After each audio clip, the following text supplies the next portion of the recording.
Deficiency, ഇതുപോലെ കുറെ അസുഖങ്ങൾ വരുമ്പോൾ മൈക്രോഗ്രീനുകൾ കഴിക്കാൻ നമ്മളോട് ചിലവർ പറയാറുണ്ട്. എന്താണ് മൈക്രോഗ്രീൻ? അതിനെ കുറിച്ചിട്ടാണ് എന്റെ പുതിയ വീഡിയോ. എല്ലാവർക്കും എന്റെ വീഡിയോയിലേക്ക് സ്വാഗതം. അപ്പം ആദ്യം തന്നെ ഒരു ചെടികളുടെ വളർച്ചയിലെ ഒരു പ്രത്യേക സ്റ്റേജിനെയാണ് നമ്മൾ മൈക്രോഗ്രീൻ എന്ന് വിളിക്കുക.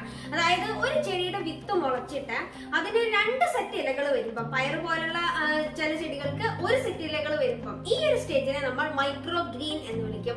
ആ ഒരു ചെടിയുടെ ലൈഫ് ടൈമിൽ തന്നെ ഏറ്റവും കൂടുതൽ ന്യൂട്രീഷൻസ് ആ ഒരു ചെടിയിൽ ഉണ്ടാവുക ഈ ഒരു മൈക്രോഗ്രീൻ സ്റ്റേജിലായിരിക്കും. എന്താ സംഭവം എന്ന് വെച്ചാൽ, ഒരു വിത്ത്, ആ ഒരു വിത്തിനുള്ളിൽ മൊത്തം ന്യൂട്രീഷൻസ് ആണ്. അപ്പൊ വിത്തായിട്ട് കഴിക്കുമ്പോൾ നമുക്ക് നല്ല ന്യൂട്രീഷൻസ് കിട്ടും.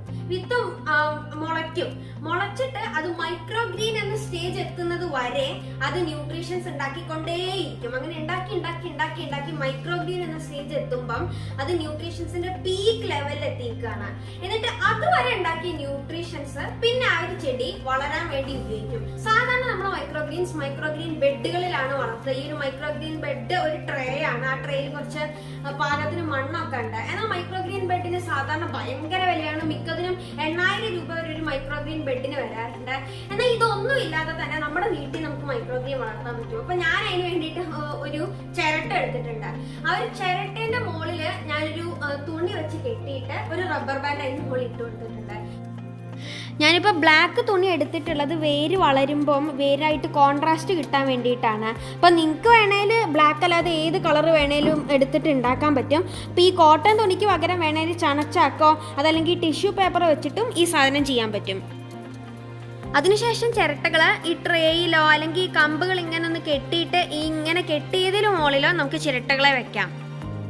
ഇപ്പൊ അതൊരു ചെണ്ട പോലെ ആയിട്ടുണ്ട്. അപ്പൊ ഈ ഒരു ചെണ്ടയ്ക്ക് മുകളില് നമ്മൾ വിത്തുകളൊക്കെ ഇട്ട് കൊടുക്കാൻ പറ്റും.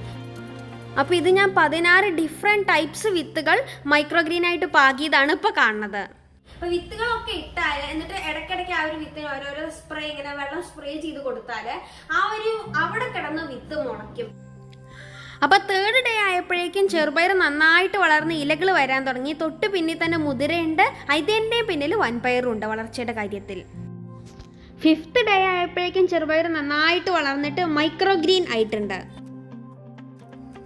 അപ്പോൾ ഇനി ഈ ഒരു മൈക്രോഗ്രീനുകളെ നമുക്ക് സിസേഴ്സ് വെച്ച് വൃത്തിയായിട്ട്, വേര് വരാതെ വൃത്തിയായിട്ട് കട്ട് ചെയ്തിട്ട് എടുക്കാം. ഇനി നമുക്ക് ഈ ഒരു റബ്ബർ ബാൻഡ് ഊരിയിട്ട് ഇതിനെ നേരെ തല തിരിച്ചു വെച്ചിട്ട് ഇത് വീണ്ടും ഒരു മൈക്രോഗ്രീൻ ബെഡായിട്ട് ഉപയോഗിക്കാം. അപ്പോൾ ഇനി ഇങ്ങനെ ഉപയോഗിക്കുമ്പം പയറിൻ്റെ വേരുകൾ റൈസോബിയം ബാക്ടീരിയ കൊണ്ടും നൈട്രജൻ ഫിക്സിംഗ് ബാക്ടീരിയകൾ കൊണ്ട് റിച്ച് ആയതിനാൽ പിന്നെ നമ്മൾ 2ാമത് മൈക്രോഗ്രീൻ നമ്മൾ വിതയ്ക്കുമ്പം ഭയങ്കര ഹൈലി ന്യൂട്രിയൻ ഫുള്ളായിട്ടുള്ള മൈക്രോഗ്രീൻസ് കിട്ടും.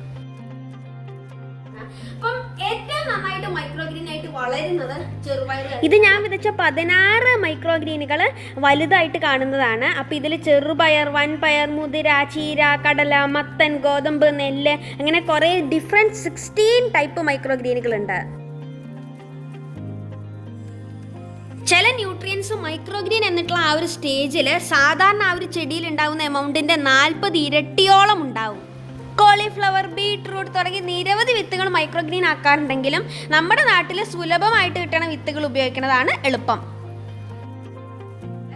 ഒരിക്കലും മൈക്രോഗ്രീൻ ആയിട്ട് വളർത്താൻ പാടില്ലാത്ത കുറച്ച് ചെടികളോടെ ഉണ്ട്. Nightshade plants, nightshade ഫാമിലിയിലുള്ള കുറെ ചെടികൾ, അതായത് ഉരുളക്കിഴങ്ങ്, പെപ്പർ, ഈ ചെടികളൊക്കെ മൈക്രോഗ്രീൻ എന്ന ആ ഒരു സ്റ്റേജ് എത്തുമ്പം ആ ഒരു ചെടിയിൽ ഭയങ്കര വിഷമായിരിക്കും.